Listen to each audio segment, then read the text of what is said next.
Leo hii tupo kwa pamoja, tupange kwa pamoja, tukubaliane kwa pamoja kwa maendeleo yetu sisi Wanasangala.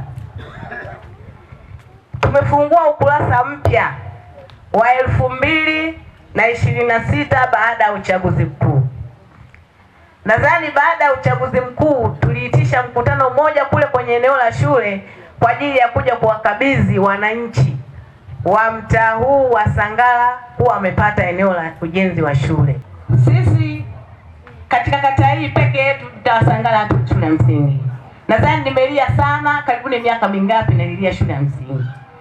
Sasa leo umekuja mheshimiwa, na juzi ulimtuma ujumbe wa mwalimu mkuu, nikaenda nikamtembeza katika ile eneo na akashauri kuanzia leo tuandikishe watoto wa chekechea wasiende Mvuti, tuanze pale.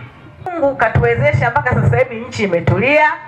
Sasa ni kazi wananchi kudai maendeleo kwenye serikali yenu, na sisi tupo tayari kuwatumikia, tupo tayari kuwatekelezea, tupo tayari kuwatendea haki zenu. Kwa jana tulilipa fidia, nikiwa diwani wa viti maalum, tuliombea fedha tukapata, tukalipa eneo, tulipokea lile eneo kwa ajili ya ujenzi wa shule, na bajeti ya 26-27 tulioipitisha juzi kwenye baraza la madiwani, shule yetu ya mtaa wa Sangala inaenda kujengwa. Kwenye ile bajeti tunayo madarasa 6 yatakayojengwa na matundu 10 ya vyoo. Sisi mabalozi pamoja na wale tunaoishi huku chini tupo kwa ajili ya ulinzi wetu sisi wenyewe. Niwaombe sana kwenye swala hili la ulinzi kwa ajili ya kuepukana na lapsha mbalimbali za usiku kwa vijana wetu ambao wamekengeuka maadili, wamekuwa ni wahalifu. Sisi wenyewe tuwe walinzi kupitia ndugu zetu na jamaa watakaojitolea, ila tuwe tayari kuwawezesha. Na fedha iliyotamkwa hapa ni shilingi 2,000. Afande Fikiri, wewe unafahamu mitaa mingine wanalipa shilingi 3,000 mpaka 5,000, lakini sisi mtaa wa Sangala tumekubaliana shilingi 2,000. Niwaombe sana wazazi wangu, tuwe tayari kutoa ushirikiano kwa wale wanaokesha nje kwa ajili ya kutulinda sisi tuliolala ndani. Na ukiona ile 2,000 wewe huna, uwe mama, uwe mbaba, uwe kijana, ungana nao kwenye ulinzi shirikishi ili uokoe 2,000 yako. Lakini ukiona usingizi ni mtamu, ulale ndani, basi jitolee kutoa ile shilingi 2,000. Uzoaji taka kwenye kata yetu ni tatizo, japo mkandarasi tunaye, lakini ni tatizo sana. Ninasema hivyo, nina ushahidi. Mimi naishi mtaa wa Mbondoli, wanapitaga wanatangaza wale vijana wako, toeni taka, gari linakuja. Mimi ni mwathirika mmoja wapo, ninatoaga taka alafu tunarudisha ndani, kwa sababu sina sehemu ya kuchimba taka, shimo la taka. Kwa hiyo jirekebisheni, ili hao mnaowahudumia tuendane vizuri kwenye huduma ile ya uzoaji taka. Bado ni tatizo, na amesema vizuri Sangalaza, huku bado maeneo tunayo ya kuchimba mashimo kwa ajili ya kufikia takataka, lakini kuna mwingine eneo lake ni dogo, hataki kuliharibu.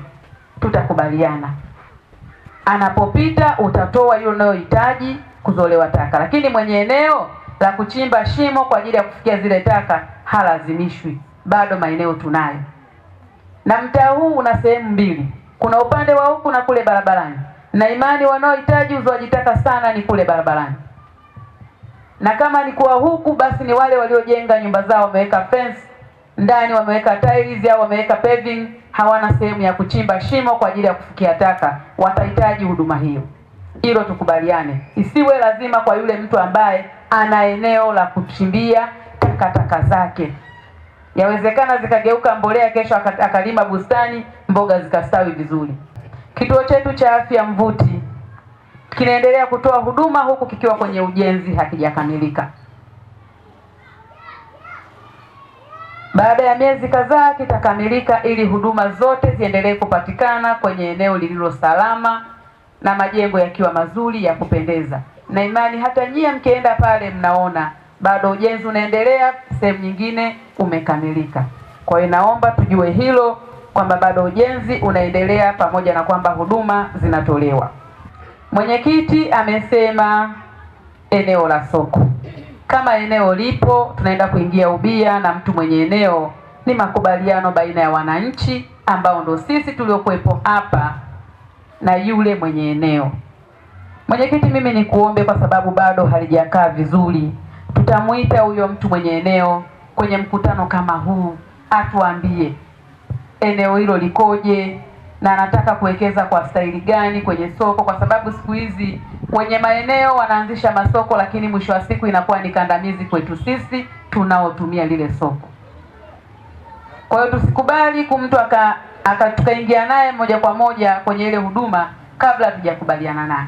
Lazima tumuite aje asimame hapa aseme pale huduma zitakazopatikana ni 1, 2, 3, na ikiwezekana atuombee hata mnada, na mimi nitamsaidia kama atakuwa tumeridhiana naye, kwa sababu mnada unasogeza huduma kwa haraka na mnada unachangamsha soko. Kwa hiyo tutakapokubaliana naye tutaweka jambo sawa, na imani na mnada tutaupata, kwa sababu wale watu wa minada mkiomba, wao wanachotaka ni sehemu iliyochangamka wapate kuuza bidhaa zao. Mtaa wetu ni kati ya mitaa ambayo inakuwa kwa kasi sana. Mtaa wa Sangara unakuwa kwa kasi sana kimaendeleo. Nyinyi wenyewe ni mashahidi, mnaona namna ambavyo watu wanazidi kuongezeka kwenye mtaa huu, namna ambavyo watu wanaongezeka, namna ambavyo maendeleo yanakuja, hivyo hivyo uhalifu utapanda.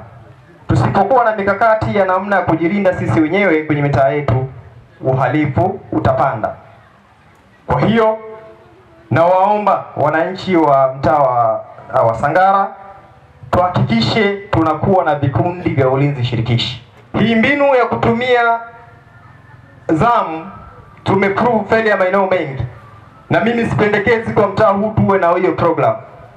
Tuchague vijana ambao watatulinda, lakini sisi wengine ambao tutalindwa tuhakikishe tunawachangia ada ya ulinzi ambayo kamati ya maendeleo ya kata mwaka 2022 ilipitisha kuwa ni shilingi 2000 kwa kila kaya.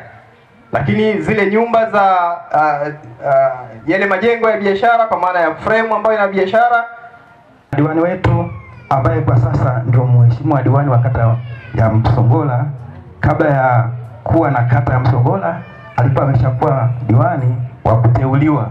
Kwa hiyo walishikana bega kwa bega kuhakikisha kwamba Sangara inapata eneo la kujenga shule ya msingi. Kwa bahati nzuri lile eneo lina kibanda, lina nyumba pale.